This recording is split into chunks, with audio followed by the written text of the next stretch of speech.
हिरनी पानी की तलाश में भटक रही थी। प्यास से उसका गला सूख चुका था, लेकिन उसे कहीं भी पानी नहीं मिल रहा था। आखिरकार वो थक कर एक घने दरख्त के नीचे बैठ गई। थोड़ी देर बाद अचानक उसे पानी बहने की आवाज़ सुनाई दी। वो फौरी तौर पर उठी और आवाज़ की सिमत में दौड़ने लगी। कुछ दूर जाकर उसने देखा कि सामने एक नदी बह रही थी।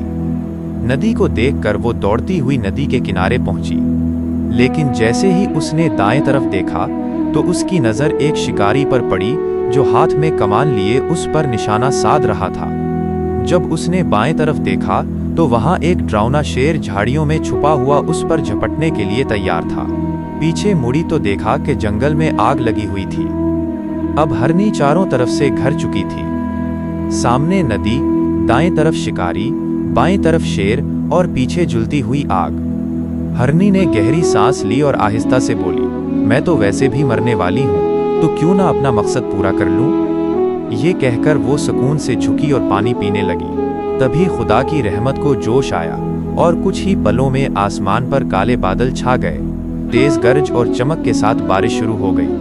बारिश से जंगल की आग बुझ गई। जैसे ही शिकारी ने तीर चलाया, बारिश की वजह से उसका हाथ फिसल गया और तीर सीधा शेर को जा लगा। शेर गुस्से से धाड़ा और शिकारी के पीछे दौड़ पड़ा। जब हिरनी ने पानी पीकर इधर उधर देखा तो ना शिकारी था, न शेर और ना ही आग। सब कुछ खत्म हो चुका था। सबक: जिंदगी में जब चारों तरफ से मुसीबतें घेर लें तो घबराने के बजाय सब्र और खुदा पर भरोसा रखना चाहिए।